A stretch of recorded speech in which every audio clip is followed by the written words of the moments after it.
உலகத்திலேயே அதிக மக்கள் தொகை வைத்திருக்கக்கூடிய ஒரு தேசத்தின் பெரும் பிரச்சனை என்ன தெரியுமா? பிள்ளைகளை எப்படி வழி நடத்துறது அப்படிங்கிறது தான். இந்த திறமை என்பது இரு பக்கமும் கூர்மையான ஒரு ஆயுதம். சரியாக பயன்படுத்தவில்லை என்றால் இது வேறு பக்கத்திலே திரும்பும். நீங்கள் உங்கள் பிள்ளைகளுக்காக என்ன விட்டு செல்ல போகிறீர்கள் என்பதில் கவனமாக இருங்கள். உங்கள் பிள்ளைகளுக்கு வீடுகள் வழியாக என்ன சொல்லித் தருகிறீர்கள் என்பதில் கவனமாக இருங்கள். ஒரு புள்ள 3 பக்கத்தில் வெல் கனெக்டடாக இருக்கணும். இந்த பக்கம் புள்ள இருக்கானா, இந்த பக்கம் பேரண்ட், இந்த பக்கம் பள்ளிக்கூடம், இந்த 3ஓட கனெக்ஷன் இருக்கணும். அதான் உங்கள்கிட்ட விட்டு டீச்சர்னு சொல்லிட்டு ஒதுங்கிற காலம்லாம் முடிஞ்சு போச்சு. ரைட்டு தானே? பள்ளிக்கூடத்துக்கு பிள்ளை அனுப்புகிறோம், பார்த்துக்க வேண்டிய பொறுப்பு பள்ளிக்கூடத்தில் மொத்த கதையில் முடிச்சுட்டு போகலாம் முடியாது. வீடு தானே சரி பண்ணணும், ஆசிரியர்கள் சும்மாலாம் இருந்துட முடியாது. Everybody is a resource. நீங்கள் உங்கள் பிள்ளைய சுப்பிரமணி, சண்முகம் ஏதோ ஒரு பேரை வச்சுக்கோங்க. அவன் ஒரு ரிசோர்ஸ், இந்த தேசத்திற்கான ரிசோர்ஸ், இந்த மாநிலத்துக்கான ரிசோர்ஸ். அவன் ஒரு சயின்டிஸ்ட்டு, அவன் ஒரு ஸ்போர்ட்ஸ் மேனு, அவன் ஒரு அரசியல்வாதி, அவன் ஒரு மீடியாக்காரன், அவன் யாரோ ஒருத்தி இல்லையா? she or he is a resource of the state, of the country.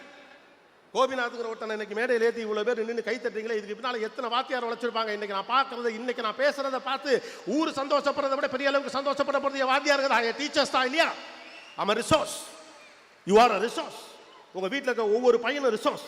அந்த முரண்டு பிடிக்கிற பையனும் ரிசோர்ஸ், முரண்டு பிடிக்கிற பொண்ணு ரிசோர்ஸ், படிக்க மாட்டேன் உங்ககிட்ட சண்டைக்கு போகிற பையனும் ரிசோர்ஸ், படிக்கட்டில் தொங்குறவனு ரிசோர்ஸ். அவனை ரிசோர்ஸை மாற்ற வேண்டிய பொறுப்பு உங்களுக்கு இருக்குது, எனக்கு இருக்குது, சமூகத்துக்கு, பள்ளிக்கூடத்திற்கு, கவர்மெண்ட்டுக்கு இருக்குது. Society is that everybody is responsible to rice a kid in a proper way. Don't abandon the kids.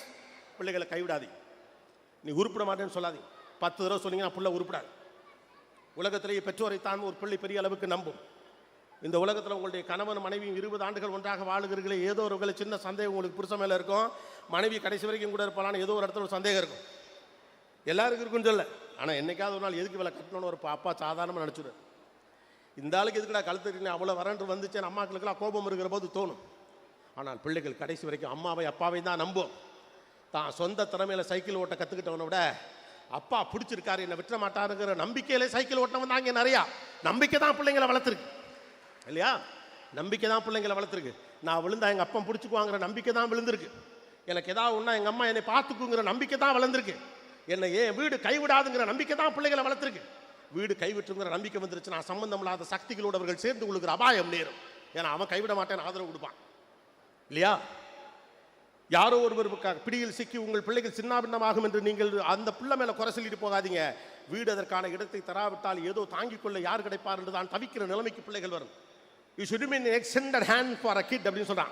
ஒரு குழந்தைக்கு ஒரு நீட்டிக்கப்பட்ட கை போல இருக்கணும். பிள்ளை தடுமாறி வந்து அவன் சட்ட காலம் நம்ம கையில் இருக்குன்னு வச்சுக்கோங்க. எங்கள் அப்பா இருக்கான் பார்த்துக்குவான், எங்கள் அம்மா இருக்கு என்னை பார்த்துக்கும், இந்த ஊர் என்ன பார்த்துக்கணும். பிள்ளைகளுக்கு சமூகத்தின் மீது நம்பிக்கை வரணும். பிள்ளைகளுக்கு ஒரு இம்பார்ட்டன்ஸை நம்ம ஃபீல் பண்ண கிரியேட் பண்ணணும். எல்லாரும் எதுக்கு போராடுறோம்? எதுக்காக எல்லாரும் வாட்ஸ்அப்பில் ஸ்டேட்டஸ் வச்சுக்கிறீங்க புதுசாக போட்டேன்? ரைட்டு தானே? இன்றைக்கி வர நிகழ்ச்சியில் எல்லாரும் அந்த ஸ்டேட்டஸில் வைக்க தானே போகிறீங்க. எதுக்கு? நான் முக்கியமானவன் என்று யாரோ உணர வேண்டும் என்பதற்காகத்தானே.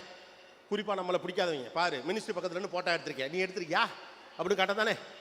ஏன்? நான் முக்கியமானவர் என்று என்னை இந்த ஊர் அறிய வேண்டும் நம்புகிறோம் இல்லையா?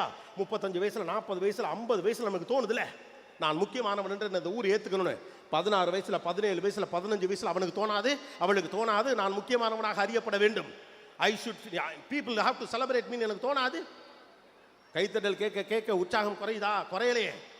பாலச்சந்திரன்கள்கிட்ட நான் ஒரு முறை பேட்டி கண்ட போது நான் சொன்னேன், இவ்வளவு படம் நடிச்சா, இவ்வளோ படம் பண்ணியாச்சு, ரஜினிகாந்த், கமல்ஹாசன் உள்ளிட்ட பல பேரை மீடியாவில் பெரிய லெவலுக்கு கொண்டு வந்துட்டீங்க, அவ்வளோ பேர் அறிமுகப்படுத்துறீங்க, அத்தனை படம் வாங்கிட்டீங்க, அவ்வளவு விருதுகளை வாங்கி குமிச்சிட்டீங்க, இன்னமும் உங்களை கைத்தட்டல் உற்சாகப்படுத்துகிறதான்னு கேட்டேன். என்ன இப்படி சொல்லிட்டீங்க? ஒரு கலைஞனுக்கு கடைசி வரைக்கும் கைத்தட்டல் தான் அவனை உற்சாகப்படுத்தும். எத்தனை வயசானாலும் அந்த கைத்தட்டல் தான் என்னை உற்சாகப்படுத்தும் அப்படின்னா, அவ்வளவு பார்த்த மனுஷனுக்கே கைத்தட்டல் தான் உற்சாகப்படுத்துது. அப்போ வீட்டில் இருக்க பிள்ளைக்கு யார் கைத்தட்டணும்? நம்மகிட்ட ஒரு பெரிய சிக்கல் இருக்கு. ஜெயிச்ச பிறகு எல்லாரும் கொண்டாடுவோம் இல்லையா? ஜெயிச்ச பிறகு எல்லாரும் கொண்டாடும். ஜெயிச்ச பிறகு ஒரு பிள்ளைய ஊர் கொண்டாடும். அதுக்கு நீங்கள் வேணாம். நீ ஜெயிப்படான்னு சொல்லி கொண்டாடுறதுக்கு தான் அப்பனும் ஆத்தாலும் வேணும். நீ ஜெயிப்படா அப்படின்னு சொல்லி கொண்டாடுறதுக்கு தான் அப்பா அம்மா வேணும். வாங்க பாஸ், போய் பிள்ளைங்கள்ட்ட பேசுங்க. நீங்கள் என்ன பண்ணுறீங்களோ அதை தான் புள்ள பண்ணும். ரைட்டா? 6 பிள்ளை பெற்றிருந்தப்போ கூட அப்பாக்கள்கிட்ட பயம் இல்லை, அம்மாக்கள்கிட்ட பயம் இல்லை, அஞ்சாமல் இருந்தாங்க, பிள்ளைங்க மேலே நம்பிக்கையோடு இருந்தாங்க. ஏன்னா பிள்ளை சின்ன சின்னதாக தப்பு பண்ணால் கூட கடைசியில் சரியாயிருவான், நம்மளை பார்த்து சரியாயிருவான். பழைய ஒப்புமையெல்லாம் எப்படின்னு தெரியுமா? உங்கள் அப்பா பாடுறான்னு சொன்னா அம்மாக்கள் அடிக்கடி சொல்லுவாங்க. முன்னாலெல்லாம் அடிக்கடி என்ன ஒப்புமை சொல்லுவாங்க? உங்கள் அப்பா பாடுறா, எப்படி மனுஷன் பாடுறா, உங்கள் அப்பா பாடுறா, உங்கள் மாமா பாடுறா, உங்கள் அத்தையை பாடுறா, உங்கள் சித்தியை பாடுறான்னு. அப்படி வீட்டுக்குள்ளே சொல்கிறதுக்கு உதாரணம் இருக்கணும். அப்படி வீட்டுக்குள்ளே சொல்ல உதாரணம் இருக்குன்னா நாம் கரெக்டாக இருக்கணும். நாம் கரெக்டாக அந்த புள்ள கரெக்டாக இருக்கு. அப்போ அந்த அதிகாரத்தை இழந்து விட்டு பிள்ளைகளை எப்படி வழி நடத்த முடியும்? மறுபடி சொல்கிறேன், பிள்ளைகளை கை ஊற்றாதீங்க. இது ரொம்ப முக்கியமான விஷயம். அவர்கள் உங்கள் பிள்ளைகள் மட்டுமல்ல, இந்த சமூகத்திற்கான பிள்ளைகள். இந்த உலகம் நிறைய விஷயங்களை கண்டுபிடிக்க வேண்டியிருக்கு, நிறைய பேருக்கு நிறைய விஷயங்களை கொண்டு போய் சேர்க்க வேண்டியிருக்கு. இந்த பார்த்தோம்ல நன்கொடையாளர்கள், இது மாதிரி எத்தனை நன்கொடையாளர்கள் உங்களுடைய பிள்ளைகளாக வரப்போறாங்கன்னு யாருக்கு என்ன தெரியும்? தெரியாதுல. நமக்கு யார்கிட்ட என்ன இருக்குன்னு நமக்கு தெரியாத பட்சத்தில் நீ இதுதான் முடிவு பண்ணுறதுக்கு நாம யார்? 8ஆம் கிளாஸ் வரைக்கும் சரியாக படிக்காத பையனுக்கு சரியான வழிநடத்தல் கிடைச்ச பிறகு 9ஆம் கிளாஸ்லையும் 10ஆம் கிளாஸ்லையும் படித்து மாநிலத்தில் நல்ல இடத்துக்கு வர்றான். 10ஆம் கிளாஸில் பெரிய அளவுக்கு மார்க் எடுக்காதவன் 12ஆம் கிளாஸில் பெரிய அளவுக்கு மார்க் எடுத்து நல்ல இடத்துக்கு வரான். இதெல்லாம் உருப்படாதுன்னு ஊரே காரி துப்பி ஓடான்னு ஒதுக்கி வச்ச பையன் அமெரிக்காவில் சிலிக்கான் உட்காந்து தமிழ்நாட்டா அப்படின்னு காலர் தூக்கிட்டு ஸ்டேட்டஸை போடுறான். எவனுக்கு எப்போ என்ன நடக்கும்னு தெரியாது, யாரோ ஒருத்தர் அதை செஞ்சிடணும், அவ்வளவுதான். Manifestation is more important. நீங்கள் அந்த நம்பிக்கையை கொடுங்க. எங்கள் அப்பா எனக்கு சின்ன விஷயம் சொல்லிட்டே இருப்பார். எனக்கு லெட்டர்லாம் ஒன்று ஹாஸ்டலில் படிக்கிறப்பர் எல்லா லெட்டர்லையும் மேலே எழுதுவார், மாபெரும் சமைதனில் நீ நடந்தால் உனக்கு மாலைகள் விழ வேண்டும். எல்லா லெட்டர்லையும் மேலே இருக்கும். என்ன நம்பிக்கை, என்ன நம்பிக்கை! புள்ள ஜெயிச்சிருங்கிற நம்பிக்கை, புள்ள வளர்ந்துருங்கிற நம்பிக்கை. ஒரு பள்ளிக்கூடத்தில் எனக்கு சீட்டு கிடைக்காதப்ப அது ஒரு பிரபலமான பள்ளிக்கூடம். 9ஆம் வகுப்பில் 8ஆம் வகுப்புலலாம் அங்கே சீட்டே கொடுக்க மாட்டாங்க. எங்கள் அப்பா போய் எங்கள் சீட்டு கேட்குறப்போ அவங்க கொடுக்கல. கடைசியில் அவங்க கோபமாகி உங்கள் பிள்ளை எங்கள் பள்ளிக்கூடத்துக்கு சேர்த்தா என்னங்க கிடைக்கும் அப்படின்னாங்களாம். எங்கள் அப்பா சொல்லியிருக்காரு, பெருமை கிடைக்கும் அப்படின்ட்டு. பெருமை கிடைக்கும் அப்படின்னு இருக்கார். உலகத்தில் மற்றவன் யார் எப்படி நம்புறாங்கிறதான் பெரிய இம்பார்ட்டன்ஸை தந்துடாது. நம்ம வீடு நம்புதுங்கிறதான் ஒரு பிள்ளைக்கான நம்பிக்கை. எங்கள் அம்மா என்னை நம்புறாங்கிறதான் பிள்ளைக்கான பெரிய நம்பிக்கை. ஏன்னா நீங்கள் தானே முதல் நம்பிக்கை. ஒரு பிள்ளையை தூக்கி போட்டு பிடிக்கிறீங்கள, அப்படி தூக்கி போட்டு பிடிக்கல பிள்ளை சிரிச்சுக்கிட்டே மேலே போங்க, சிரிச்சுக்கிட்டே கீழே வரும். கவனிச்சிருக்கீங்களா? ஏன் உங்கள் வீட்டுக்காரை தூக்கி போட்டு பிடிக்க சொல்லுங்களேன். ஒரு ஆசைக்கு ஒரு நாள் அவர் கேட்குறாரு, ஏப்பா சத்த தூக்கி போட்டு இப்படி பிடிக்கிறேன், சரின்றுவீங்க. ஆனால் என்ன சொல்லுவீங்க? ஏங்க விட்டுற மாட்டீங்கல்ல அப்படின்னு ஒரு கேள்வி கேட்பீங்க. ஆனால் புள்ள கேட்காது. எங்கள் அப்பா என்னை விட்டுற மாட்டான்னு சந்தோஷமாக மேலே போகும், சந்தோஷமாக கீழே வரும்.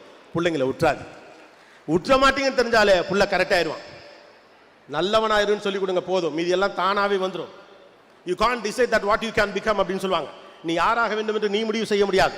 நீ என்ன கேரக்டரோடு இருக்கணும்னு முடிவு பண்ணலாம். அந்த கேரக்டர் தான் நீ யாராகன்னு முடிவு பண்ணும். இந்த உலகத்தில் படித்தவங்களாம் ஜெயிச்சிட்டானா? இந்த உலகத்தில் காசு வச்சிருக்கவங்களாம் ஜெயிச்சிட்டானா? அம்பு ஆயுதம் பலத்தோடு இருக்கவங்களாம் ஜெயிச்சிட்டானா? எவன்கிட்ட கேரக்டர் இருந்துச்சோ அவன் தான் ஜெயிச்சான். எந்த பிள்ளைகிட்ட கேரக்டர் இருந்துச்சோ அதனால தான் ஜெயிச்சான். அதனால டீச்சருங்க கேரக்டர் கேரக்டர் கேரக்டர் பேசிக்கிட்டே இருக்காங்க. நிறைய இடங்களில் பேசும்போது நானே சில இடங்களில் தலைப்பெல்லாம் கேட்பேன். இப்போ எந்திரிச்சு உங்கள் தலைப்பு சொல்லலே கண்டுபிடிச்சிருவேன், அது டீச்சர்ஸ் தான். பண்பாடும் கலாச்சாரமும் ஒழுக்கம் இப்படியான வார்த்தைகள் பற்றின தலைப்புகளை கொடுத்தாலே அது டீச்சர் தான். ஏன்னா கண்ணு முன்னால் பார்க்குறாங்க, நல்லா படித்த பையன் சதிஞ்சு போகிறான். ஏன்னா தவறான வழிநடத்தல் யார்ட்டையும் சிக்கிக்கிட்டான், எங்கேயோ போயிட்டான், சரியான இடத்துல அவனுக்கான வழிநடத்தல் கிடைக்காம போயிடுச்சு. நல்ல திறமசாலியான பையன் மிஸ் ஆகி போகிறத அவங்க கண்ணு முன்னால் பார்க்குறாங்க. You can't decide what you become. நீங்கள் முடிவு பண்ண முடியாது நீங்கள் யாருனாங்கிறத. உங்கள் கேரக்டர் தான் முடிவு பண்ணோம். ஒரு கடுமையான உழைப்பையும் வெற்றியையும் தொடர்பு படுத்துவதன் பெயர் ஒழுக்கம். நம்ம சாதாரண விஷயமா எடுக்கவே முடியாது. 1900 அதுதான், 1950 தான், 2000 தான், 2024 தான், 3000 தான். இந்த உலகமே அழிய போற வரைக்கும் அது மட்டும்தான். Discipline is the key. இந்த உலகம் முழுக்க வெற்றி பெற்ற பல்வேறு மனிதர்களை நான் சந்தித்திருக்கேன். தொழில் நிமித்தமாக பல்வேறு மனிதர்களோடு நான் உரையாடி இருக்கிறேன். சிறு வயதிலிருந்தே பெரிய மனிதர்களை பேட்டி எடுப்பதற்கான வாய்ப்புகளை பெற்றிருக்கிறேன். இவர்கள் அனைவரிடத்திலும் நான் பார்த்த ஒரே சூப்பர் குவாலிட்டி டிசிப்ளின். அது பொலிட்டீஷியனாக இருக்கலாம், பிஸ்னஸ் மேனாக இருக்கலாம், டீச்சராக இருக்கலாம், யாராக வேணாலும் இருக்கலாம். ஏன்டா இருந்தாலும் ஜெயிச்சாரு, ஏன்டா அந்த பெண்மணி ஜெயிச்சாங்க அப்படின்னு கடைசியில் கணக்கு பார்த்தா அவங்கள்ட்ட ஒரு டிசிப்ளின் தான். வாழ்க்கை கொடுத்த டிசிப்ளின் வீடு சொல்லணும். 5 மணிக்கு எந்திரிச்சு பிள்ளை எக்ஸசைஸ் பண்ணால் அப்பா எந்திரிச்சு 5 மணிக்கு உட்காருங்க பாஸ், வேற வழியே கிடையாது. புள்ள ஃபோனை பார்க்கக்கூடாது முடிவு பண்ணால் அம்மாக்கள் டிவி சீரியலை போட்டு இதில் ஃபோனில் வச்சுக்கிட்டு அப்படியே உட்காந்து சமைச்சிக்கிட்டு பிள்ளைங்க அதை தான் பார்க்கும். பிள்ளையுடைய ஸ்க்ரீன் டைம் என்னன்னு பாருங்க, பிள்ளைய கொஞ்சம் கண்காணிங்க, பிள்ளைய கொஞ்சம் கவனிங்க, பிள்ளையோட உரையாடுங்க. இயல்பான உரையாடல் வழியாக பிள்ளை என்ன நினைக்கிறதுன்னு பேசுங்க. எனக்கு பேசுறதுக்கு நீங்களே கிடைச்சா நான் ஏன் வெளியில் போய் பேச போகிறேன்? அந்த பிள்ளை என்னை பார்க்குது மச்சான் அப்படின்னா ஃப்ரெண்டு என்ன சொல்லுவான், அந்த வயசு எக்ஸைட்மெண்ட் மச்சான் அது உன்னை லவ் பண்ணுன்னு தான் சொல்லுவான் இல்லையா? எனக்கு ஒரு குறிப்பிட்ட வயசாகிறது, வீட்டுகளுக்குள்ளே எல்லாவற்றையும் பேசுவதற்கான வெளி எனக்கு கிடைக்காத பட்சத்தில் வெளியில் தான் போக முடியும். பிள்ளைகளை பத்திரமா பக்கத்தில் வச்சுக்கோங்க, இறுக்கி பிடிச்சுங்கன்னு சொல்லாத, விட்டுருங்க. ஆனால் தூரம் இருந்து கண்காணி, கவனிங்க. ஆசிரியர்களோடு போய் உரையாடுங்கள். முன்னம் அதெல்லாம் இப்போ கிடையாது ரைட்டா? டீச்சர்ஸோடு போய் உரையாடுவதே குறைந்து போயிருக்கு. அதுக்கான முயற்சிகள் எடுக்கிறாங்க. டீச்சர்ஸோடு இன்ட்ராக்ட் பண்ணுங்கள். பள்ளிக்கூடத்துக்கு அப்பப்போ விசிட் பண்ணுங்கள். பள்ளிக்கூடத்துக்கு பிள்ளைகளை கொண்டு போய் விடுவது அம்மாக்களாக முழுமையாக மாறிவிட்டது. அப்பாக்களுக்கு கொஞ்சம் வீட்டுக்குள்ளே வாங்க. சம்பாதித்து கொடுப்பது மட்டும்தான் என்னுடைய பொறுப்பு, மற்றவற்றை மனைவி பார்த்துக் கொள்ளுவாள் என்ற நம்பிக்கையை நான் பாராட்டுகிறேன். அதே நேரத்தில் அம்மாவுடைய கான்ட்ரிபியூஷன் இருக்கிற மாதிரி அப்பாவுடைய கான்ட்ரிபியூஷன் வீட்டுக்குள்ளே வரணும். ஏன்னா நீங்கள் 2 பேர் தான் வீட்டுக்குள்ளே இருக்கீங்க. அது மாதிரி 7-8 பேர்லாம் இப்போ இல்லை. மாமா சித்தப்பான்னு ஒரு சர்க்கிள்லாம் பக்கத்தில் இல்லை. எக்ஸ்டெண்டட் ஃபேமிலி ரொம்ப குறைஞ்சு போச்சுங்கிற பட்சத்தில் அப்பாக்களின் பங்களிப்பு கூடுதலாக பிள்ளைகளின் கல்வி விஷயத்திலே தேவைப்படுகிறது. மறுபடியும் உங்களுக்கு 4 விஷயத்தை தான் நம்ம ரீஇன்ஸ்டேட் பண்ணணும்னு நினைக்கிறேன். முதல் முக்கியமான விஷயம், இந்த பிள்ளைகளை குற்றவாளிகள் என்று தயவு செய்து நினைக்காதீர்கள். இந்த சமூகத்தினுடைய நெருக்கடிக்குள் அவர்கள் சிக்கி இருக்கிறார்கள். அவர்கள் பேசுவதற்கும் சாய்ந்து கொள்வதற்கு தோளும் தேவைப்படுகிறது. 1. 2வது, வீடு சரியான வழிநடத்தலை செய்யவில்லை என்றால் யாரோ ஒருவர் கையில் அவர்கள் சிக்கிக்கொள்வதற்கான வாய்ப்புகள் அதிகமாக இருக்கக்கூடிய ஒரு காலகட்டத்தில் வீட்டுக்குள்ளே உரையாடலை துவங்குங்கள். 3வது, நீங்கள் எப்படிப்பட்ட ஒரு அப்பா அம்மாவாக இருக்கிறீர்களோ உங்களிடம் என்ன விஷயங்களை பிள்ளைகள் பார்க்கிறார்களோ அதைத்தான் பிள்ளைகள் செய்ய போகிறார்கள். அதனுடைய வழிநடத்தப்பட போகிறார்கள். 4வது, உங்கள் வீட்டு பிள்ளைகள் மட்டுமல்ல, அவர்கள் இந்த சமூகத்துடைய ரிசோர்ஸ். இந்த ஸ்டேட்டை தூக்கி நிறுத்த போறவன், இந்த நாட்டை தூக்கி நிறுத்த போறவன், அறிவியலுக்குள்ள வரப்போறவன், எவ்ரிபடி இஸ் ரிசோர்ஸ். ஒருத்தனையும் சும்மா விட முடியாது. ஒரு பொண்ணையும் நோ அப்படி போ அப்படின்னு விட்டலாம் முடியாது. எல்லாரும் is resource, everybody is resource. எல்லாரும் இந்த சமூகத்துடைய ஆளுமையும் சக்தியும். கடைசியாக ஒன்று தான், நீங்கள் என்னத்தை வேணாலும் பெருமை நினச்சிக்கோங்க, அதெல்லாம் அப்புறம். கடைசி வரைக்கும் கூடவே வரப்போறது எஜுகேஷன் மட்டும்தான். படிப்பு தான் நம்ம பிள்ளைங்களை தூக்கி நிறுத்தும். படிப்பு தான் அமைதியான சமூகத்தை உருவாக்கும். படிப்பு தான் வெற்றிகரமான சமூகத்தை உருவாக்கும். சந்திர காற்று நம் ஜன்னலில் வீசட்டும். சரித்திரம் நாளை நம் சாதனை பேசட்டும். நன்றி, வணக்கம்.